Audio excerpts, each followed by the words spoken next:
ರಾಜ್ಯದಲ್ಲಿ ಪ್ರಬಲ ಸಮುದಾಯ ಅಂತಂದಾಗ ಲಿಂಗಾಯತ ಮತ್ತು ಒಕ್ಕಲಿಗ ಸಮುದಾಯ ಮುನ್ನೆಲೆಯಲ್ಲಿ ಬರುತ್ತೆ. ಆದರೆ ಸದ್ಯ ರಾಜ್ಯ ಸರ್ಕಾರ ಬಿಡುಗಡೆ ಮಾಡೋಕೆ ಹೊರಟಿರುವಂತಹ ಜಾತಿ ಗಣತಿ ಆ ಲೆಕ್ಕಾಚಾರ ಒಂದು ವೇಳೆ ಹೊರಗಡೆ ಬಂದರೆ ಅದು ಅನುಷ್ಠಾನ ಆಯಿತು ಅಂತಂದ್ರೆ ಸದ್ಯ ರಾಜ್ಯ ರಾಜಕಾರಣದ ಸಂಪೂರ್ಣ ಚಿತ್ರಣ, ಜಾತಿಯ ರಾಜಕಾರಣದ ಸಂಪೂರ್ಣ ಚಿತ್ರಣ ಬದಲಾಗುತ್ತೆ. ಹಾಗಾಗಿ ಲಿಂಗಾಯತ ಮತ್ತು ಒಕ್ಕಲಿಗರಿಗೆ ಟಕ್ಕರ್ ಕೊಡೋದಕ್ಕೆ ಮೆಗಾ ಪ್ಲಾನ್ ಇದೆ. ಜನವರಿ 28ನೇ ತಾರೀಕು ಅಹಿಂದ ಸಮಾವೇಶವನ್ನ ಆಯೋಜನೆ ಮಾಡೋದಕ್ಕೆ ಸಿದ್ಧತೆ ಆಗ್ತಾ ಇದೆ. ಈ ಸಮಾವೇಶದ ಮುಖಾಂತರ ಕಾಂತರಾಜು ವರದಿ ಜಾರಿ ಮಾಡುವಂತ ಒತ್ತಾಯ ಮಾಡುವಂಥದ್ದು. ಚಿತ್ರದುರ್ಗದಲ್ಲಿ ಸಮಾವೇಶ ನಡೆಸೋದಕ್ಕೆ ಭರ್ಜರಿ ತಯಾರಿಗಳು ನಡೀತಾ ಇದೆ. ಮಾದಾರ ಚೆನ್ನಯ್ಯ ಮಠದ ಬಳಿ ಈ ಸಮಾವೇಶವನ್ನು ನಡೆಸಬೇಕು ಅಂತ ಪ್ಲಾನ್ ಆಗಿದೆ. ಅಹಿಂದ ಸಮಾವೇಶ ನಡೆದದ್ದು ಯಾವುದಾದರೆ ಅದರಲ್ಲಿ ಮುಖ್ಯಮಂತ್ರಿಗಳು ಕೂಡ ಸ್ವತಃ ಭಾಗಿಯಾಗ್ತಾರೆ. ದಲಿತ ಸಮುದಾಯದ ನಾಯಕರುಗಳಿಗೂ ಕೂಡ ಆಹ್ವಾನ ಕೊಡಲಾಗುತ್ತೆ. ಸಮಾವೇಶದಲ್ಲಿ 10 ಲಕ್ಷ ಜನ ಸೇರುವ ಸಾಧ್ಯತೆ ಇದೆ. 10 ಲಕ್ಷ ಜನವನ್ನ ಸೇರಿಸಬೇಕು ಅನ್ನುವಂಥ ಗುರಿಯನ್ನು ಕೊಟ್ಟಂಗೆ ಕಾಣ್ತಾ ಇದೆ. ಸೊ ಅಹಿಂದ ಸಮಾವೇಶದ ಮುಖಾಂತರ ಬೇರೆ ಬೇರೆ ಸಮುದಾಯಗಳಿಗೆ ಟಕ್ಕರ್ ಕೊಡೋದಕ್ಕೆ ಸಿದ್ಧತೆಗಳು ನಡೀತಿದ್ದಂಗೆ ಕಾಣ್ತಾ ಇದೆ. ಮಾಹಿತಿ ಕೊಡ್ತಾರೆ ನಮ್ಮ ಪ್ರತಿನಿಧಿ ಆನಂದ್ ನಂದಗುಡಿ, ನ್ಯೂಸ್ ಡೆಸ್ಕ್ನಿಂದ ಲೈವ್ನಲ್ಲಿ ಜಾಯ್ನ್ ಆಗಿದ್ದಾರೆ. Anand, good morning. ಜಾತಿ ಗಣತಿ ವಿಚಾರ ಬಿಸಿ ತುಪ್ಪ ಆಗಿದೆ. ಆದರೆ ಒಂದ್ ಕಡೆ ಅಹಿಂದ ಸಮಾವೇಶದ ಮುಖಾಂತರ ಈ ಜಾತಿ ಗಣತಿಯನ್ನ ಬೆಂಬಲಿಸೋದು, ಇನ್ನೊಂದು ಕಡೆಯಲ್ಲಿ ಮತ್ತೊಂದು ಸಮಾವೇಶ ಮಾಡ್ಕೊಂಡು ಇದನ್ನು ವಿರೋಧಿಸೋದು. ಸದ್ಯ ರಾಜ್ಯ ರಾಜಕಾರಣದಲ್ಲಿ ಅದರಲ್ಲೂ ಆಡಳಿತ ಪಕ್ಷದಲ್ಲೇ ಉಭಯ ನೀತಿಗಳು ಕಾಣ್ತಾ ಇಲ್ವಾ ಆನಂದ್?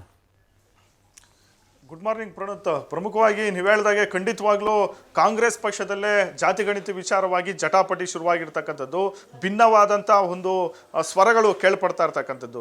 ಸದ್ಯ CM ಸಿದ್ದರಾಮಯ್ಯನವ್ರಿಗೆ ಇದು ನುಂಗಲಾರದ ತುತ್ತಾಗಿದೆ ಅಂತ ಹೇಳಿದ್ರೆ ತಪ್ಪಾಗೋದಿಲ್ಲ.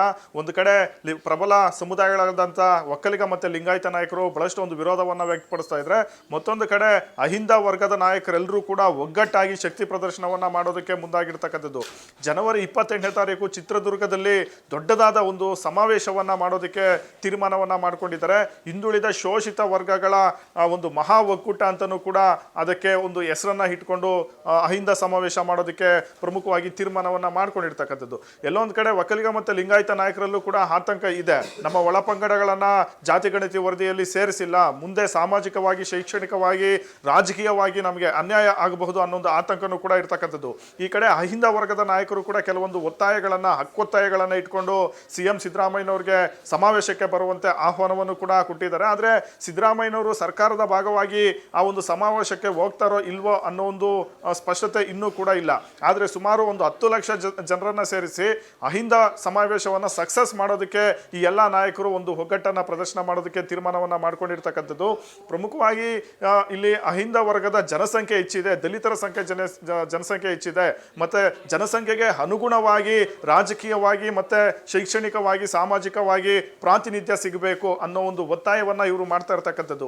ಸದ್ಯ ಹಾಗೇನಾದ್ರೂ ಹಿಂದುಳಿದ ವರ್ಗಗಳಿಗೆ ಅಥವಾ ದಲಿತರಿಗೆ ಅವರ ಜನಸಂಖ್ಯೆಗೆ ತಕ್ಕಂತೆ ರಾಜಕೀಯ ಒಂದು ಪ್ರಾತಿನಿಧ್ಯ ಏನಾದರೂ ಸಿಕ್ಕಿದ್ರೆ ಮುಂದೆ ಪ್ರಬಲ ಸಮುದಾಯದವರಿಗೆ ರಾಜಕೀಯವಾಗಿ ಬಹಳಷ್ಟು ಒಂದು ಹೊಡೆತ ಬೀಳುತ್ತೆ ಅನ್ನೋದು ಆತಂಕ ಇದೆ. ಹಾಗಾಗಿ ಅವರು ಬಹಳಷ್ಟು ಒಂದು ವಿರೋಧವನ್ನ ವ್ಯಕ್ತಪಡಿಸಿಕೊಂಡು ಬರ್ತಾ ಇರ್ತಕ್ಕಂಥದ್ದು. ಜೊತೆಗೆ ಮೊನ್ನೆ ನಡೆದಂತ ಲಿಂಗಾಯತ ಸಮಾವೇಶದಲ್ಲೂ ಕೂಡ ವೈಜ್ಞಾನಿಕವಾಗಿ ಮತ್ತೆ ಹೊಸದಾಗಿ ಈ ಒಂದು ಸರ್ವೆ ಸಮೀಕ್ಷೆಗಳು ನಡಿಬೇಕು ಅನ್ನೊಂದು ಒತ್ತಾಯವನ್ನ ಮಾಡಿದ್ರು.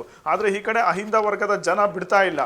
ಸಿದ್ದರಾಮಯ್ಯನವರು ಏನೇ ಆದ್ರೂ ಕೂಡ ಈ ಒಂದು ಸಮೀಕ್ಷೆಯನ್ನ, ಈ ಒಂದು ವರದಿಯನ್ನ ಜಾರಿ ಮಾಡಲೇಬೇಕು, ಅದು ಯಥಾವತ್ತಾಗಿ ಜಾರಿ ಮಾಡಬೇಕು. ಜೊತೆಗೆ ಮಹಿಳೆಯರಿಗೂ ಕೂಡ ಒಂದು ಮೀಸಲಾತಿಯನ್ನ ಕೊಡಬೇಕು. EWSಗೆ ನೀಡಿರ್ತಕ್ಕಂಥ 10% ಮೀಸಲಾತಿಯನ್ನ ರದ್ದು ಮಾಡಬೇಕು ಅನ್ನೋ ಒಂದು ಡಿಮ್ಯಾಂಡ್ ಅನ್ನ ಮಾಡ್ತಾ ಇದ್ದಾರೆ. ಇದು ಸಿದ್ದರಾಮಯ್ಯನವರಿಗೆ ಬಹಳಷ್ಟು ಒಂದು ತಲೆನೋವು ತಂದಿದೆ. ಪ್ರಣುತ್, ಥ್ಯಾಂಕ್ ಯು ಆನಂದ್ ಮಾಹಿತಿಗೆ.